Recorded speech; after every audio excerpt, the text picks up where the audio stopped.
Hello, அஸ்ஸலாமு அலைக்கும். எல்லோரும் எப்படி இருக்கீங்க? நான் ஹெச்ஆர் சமையல். இப்போ பாவக்காய் பொரியல் எப்படி செய்யுதுன்னு பார்க்கலாம். அதுக்கு சின்ன வெங்காயமும் பெரிய ஒரு கைப்பிடி சின்ன வெங்காயம், சாம்பார் வெங்காயம், ஒரு பெரிய வெங்காயம் கட் பண்ணி எடுத்து வச்சுருக்கேன். இந்த கடாயில் எண்ணெய் ஊற்றி கடுகு,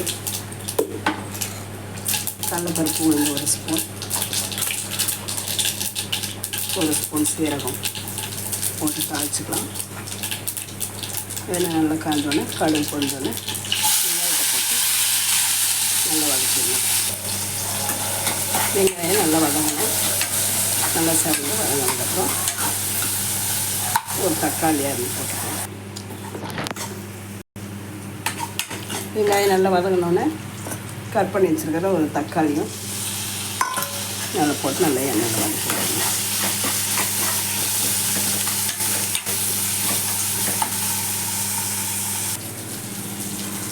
வெங்காயம் தக்காளி நல்லா வதங்கி வச்சு பாவக்காய்க்கு சின்ன வெங்காயம், சாம்பார் வெங்காயம் நிறைய போட்டால் நல்லாயிருக்கும். அந்த கசப்பு தெரியாது, டேஸ்ட் ரொம்ப நல்லாயிருக்கும்.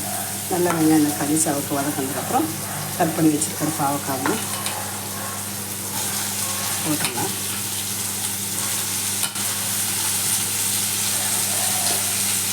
பாவக்காய் உடம்புக்கு ரொம்ப நல்லதுங்க. கசப்பு தன்மை உள்ளது, சுகருக்கெல்லாம் ரொம்ப நல்லது. சுகர் பேஷண்ட்டுக்கெல்லாம் இப்படி எண்ணெயில் நல்லா வதக்கிட்டு சின்ன வெங்காயம் தக்காளி எல்லாம் போட்டு செய்யும்போது கொத்த மாதிரி நல்லா போட்டு காரமாக செஞ்சால் சாம்பார் சாதம், வெரைட்டி ரைஸ், புளி சாதம், தயிர் சாதம், இந்த மாதிரி எல்லாம் வகையான ரசம் எல்லாத்துக்கும் ஊற்றிட்டு நல்லா ருசியாக நல்லாயிருக்கும்.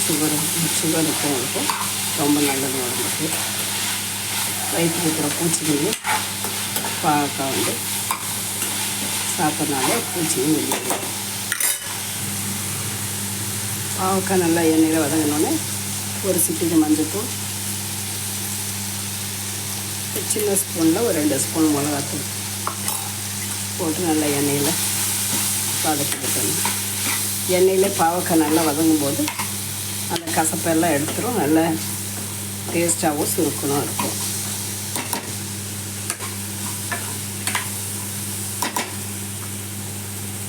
கூடவே தேவையான அளவு உப்பு போட்டு நல்லா எண்ணெயில் வதக்கி விட்டணும். வதக்கிட்டு ஒரு 1.5 டம்ளர் தண்ணி ஊற்றி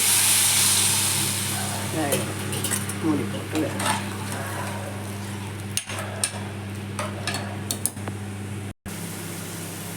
அவ்வளோதாங்க. சூப்பரான நல்லா சுருக்கணும் பாவக்காய் பொரியல் ரெடி ஆகிடுச்சு. இது நல்லா சாம்பார் சாதம், ரசம், தயிர் எல்லா வகையான சாதத்துக்கும் தொட்டுக்க அருமையாக இருக்கும். நீங்களும் இதே மாதிரி அருமையான பாவக்காய் பொரியல் ரெடி ஆகிடுச்சுங்க. எண்ணெய் பெருந்து வரும்போது அடுப்பு ஆஃப் பண்ணிடணும். இந்த பாவக்காய் பொரியல் சூப்பராக சுவையாக இருக்கும். நீங்களே இதெல்லாம் செஞ்சு பார்த்து எப்படி இருக்குன்னு கமெண்ட்டில் சொல்லுங்கள். சின்ன வெங்காயம் போட்டுக்கனால கசப்பே தெரியாது. பிடிச்சிங்கன்னா லைக் பண்ணி ஷேர் பண்ணுங்கள். அஸ்ஸலாமு அலைக்கும்.